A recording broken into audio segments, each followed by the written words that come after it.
그러면 전기차 관련 요즘 최대 이슈입니다. 바로 이 주제 보겠습니다. 자, 배터리 얘기 나왔어요. 전기차 화재는 배터리 때문이다. 네. 네, 모든 전기차 화재가 다 배터리 화재는 아닙니다만 일반 다른 차량에 비해서 전기차에서의 배터리에 의한 화재는 비율은 상당히 높다고 볼 수가 있는데요. 전기차에서 배터리 이상을 포함한 전기적 요인에 의한 화재 발생은 전체 화재 중에 약 58% 정도 차지를 하거든요. 이 수치는 일반 내연기관 차량에서의 이 전기적 요인에 의한 화재 발생에 대한 부분보다 2배 이상 높은 수치입니다. 그렇기 때문에 전기적인 위험성이 상대적으로 높다라고 판단할 수가 있고요. 이런 이유 때문에 전기차의 경우에 전기 계통에 대한 점검이라든지 유지 관리, 또 사용자들이 이런 충전 방식이라는 이런 것들을 좀 더 각별하게 신경을 쓰셔야 될 필요는 분명히 있습니다. 네, 저는 그 최근에 인천 청라 아파트 지하 주차장 화재 사고 뉴스 보면서 궁금했던 게 이 차량이 충전 중이 아니었대요. 맞아요. 네, 그냥 오랫동안 네. 세워졌던 차였는데 네. 왜 이게 화재가 난 거예요? 원인이 뭐라고 보세요? 네, 지금 말씀하신 대로 많은 분들은 전기차가 충전 중에 불이 많이 날 거다 이렇게 대부분은 알고 계시지만 예. 사실 전기차가 화재가 발생하는 절반 정도는 주행 중에 발생을 하게 되고요. 그 다음에 한 30%, 한 25%에서 30%는 일반 주차 중에 이번 화재처럼 일반 주차 중에 발생을 합니다. 그리고 우리가 가장 위험하다고 생각했던 충전 중 화재는 약 한 18% 정도 되거든요. 그렇기 때문에 사실 우리가 충전할 때만 위험하니까 이때만 조심하면 된다라는 부분들은 약간 좀 다른 부분입니다. 그럼에도 불구하고 실제로 이제 여러 가지 이 화재 원인들 지금 이제 조사 중이긴 합니다만 말씀하신 대로 오랫동안 한 이틀 반 정도 그대로 주차가 돼 있는 상황에서 화재가 발생을 했기 때문에 이러한 이유로 본다면 아마도 배터리의 이상일 가능성이 가장 높다라고 보는 거고요. 또 실제로 이제 이런 전기차에 관련된 부분들은 사실 우리가 일반 주차를 할 때도 사실은 충분히 안전할 수 있게끔 우리가 관심을 가지고 있어야 된다라고 보시면 되겠습니다. 네. 자동차의 나라 미국 생각해 보면은 미국은 지하 주차장이 있는 곳이 별로 없어요. 대부분 지상이죠. 다 지상이잖아요. 네, 땅이 넓으니까. 근데 우리는 지하 주차장이 많고 이번에 그 아파트 지하 주차장 사고가 좀 놀랍긴 했는데 네. 또 지하다 보니 또 한 가지 뭐가 있었어요. 뭐 스프링클러 얘기도 있고 그러잖아요. 네, 그렇습니다. 네. 직접적인 원인이라고 할 수는 없지만 이번에 지하 주차장 내에 스프링클러가 작동되지 않아서 피해를 좀 확대시킨 키운 면이 있거든요. 화재 초기에 아파트 방제실 관계자가 화재 신호와 스프링클러 작동을 연동시키는 그 연동 스위치 버튼을 껐습니다. 이것이 조사 결과 확인이 됐고요. 그래서 네. 스프링클러가 작동되지 않은 것이 이번 불을 뭐 완전히 끌 수는 없었겠지만 그 주변으로 화재가 크게 번진 대목에는 영향을 줄 수 있다는 점에서 안타깝습니다. 그래서 이번에 또 하나 또 배웠잖아요. 네. 저희 아파트도 오래돼가지고 화재 경보기가 자주 울려요. 또 저거 또 고장 났네 그렇지, 이렇게 생각했는데 그래도 늘 한번 경각심을 가지고 확인해야겠다 이런 생각이 들더라고요. 그러니까요. 아니 저는 이제 배터리 이제 때문에 이렇게 됐다라는 얘기가 많아가지고 기사 보니까 배터리 종류도 여러 가지더라고요. 근데 이번만큼은 뭐 중국산 저가 배터리를 썼기 때문이다. 뭐 그래서 뭐 배터리 실명제 해야 된다. 이런 얘기들이 인터넷을 봐도 굉장히 많이 나오던데요. 네, 그렇습니다.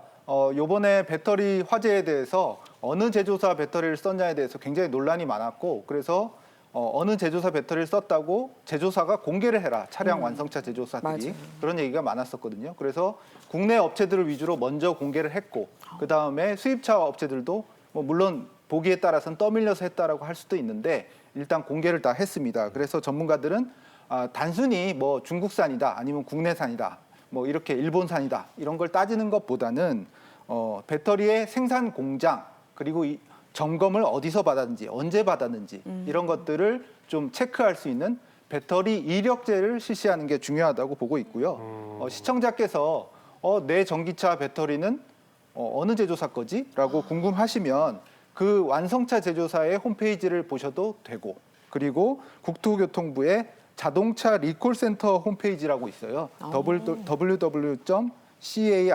www.car.go.kr인데요. 이 국토부 자동차 리콜센터 홈페이지를 가시면 웬만한 자동차, 전기차의 배터리가 모두 다 공개가 돼 있습니다.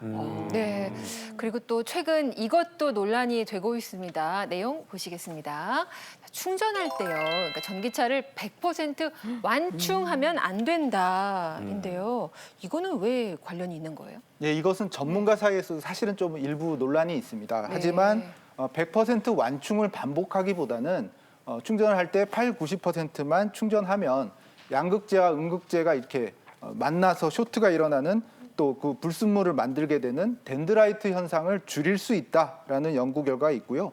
또 소방연구원 실험 결과도 하나 말씀드리면 100% 충전한 차가 있을 거고 50% 충전한 차가 있을 것인데 실험을 해보면 100% 충전한 차가 예를 들어서 불이 붙어서 열폭주가 일어나면 50%만 충전한 차보다 한 4분의 1 정도, 4배 정도 빨리 불이 번진다는 그런 소방연구원 실험 연구 결과도 있어요. 네. 그래서 만약이지만 완전히 충전한 상태로 두기보다는 좀 충전율을 낮춰가지고 만약에 하나 불이 났을 때 좀 화재가 번진 속도를 늦출 수 있다라는 것도 얘기를 하고 있고요.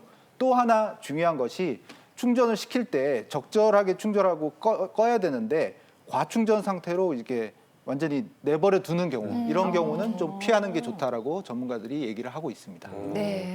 아니 근데 저는 휴대폰도 이게 100%안 되면 불안해서 못 나가거든요. 맞아요. 거의 100%를 항상 채우는 편인데. 맞아요. 아니 근데 과충전이 되고 있는지는 어떻게 알 수 있는 거예요? 그러게요. 네. 일단 제일 중요한 거는 차 자체는 이 차가 배터리가 어느 정도 충전이 되고 있다라는 것을 잘 표시하고 다 충전이 되면 끌 수가 있는데 문제는 충전기입니다. 충전기가 이 차가 충전이 다 됐구나라고 알아야 서로 이렇게 신호가 주고받아야 전류를 흘려보내는 걸 그만둘 텐데 네. 이것을 이제 뭐 전력선 통신 모뎀이라고 하는데요. 이런 기능이 있어야 내가 지금 충전시킨 차가 다 찼구나라는 걸 알아야 되는데 그런 충전기가 최신 급속 충전기에는 좀 있는데 네. 완속 충전기에는 좀 없다고 하거든요. 그래서 정부도 이번에 이 과충전 방지 기능이 없는 충전기에는 보조금을 좀 지급을 중단하겠다라고 말할 정도로 강력한 의지를 보이고 있습니다. 그래서 과충전 방지 기능이 담긴 충전기가 조금씩 늘어날 것으로 보여서 시청자 여러분들도 그런 충전기 위주로 최신 급속 충전기가 많이 달려 있는데 그런 충전기로 충전을 하시면 좋을 것 같고요. 또 하나 차량 제조사들이 권하는 게 있는데 네. 20% 미만으로 충전율이 내려갔을 때 한 달에 한 번 정도는 네. 천천히 완속으로 100%까지 충전을 시켜주는 거를 셀 밸런싱이라고 하거든요. 네. 그래서 그렇게 하면 이제 뭐 300여 개에 가까운 이 배터리 셀들이 전기차에 들어있는 배터리 셀들이 고르게 전압이 충전이 돼가지고 좀 효율적으로 또 안전하게 쓸 수 있다는 얘기를 전문가들이 하고 있습니다.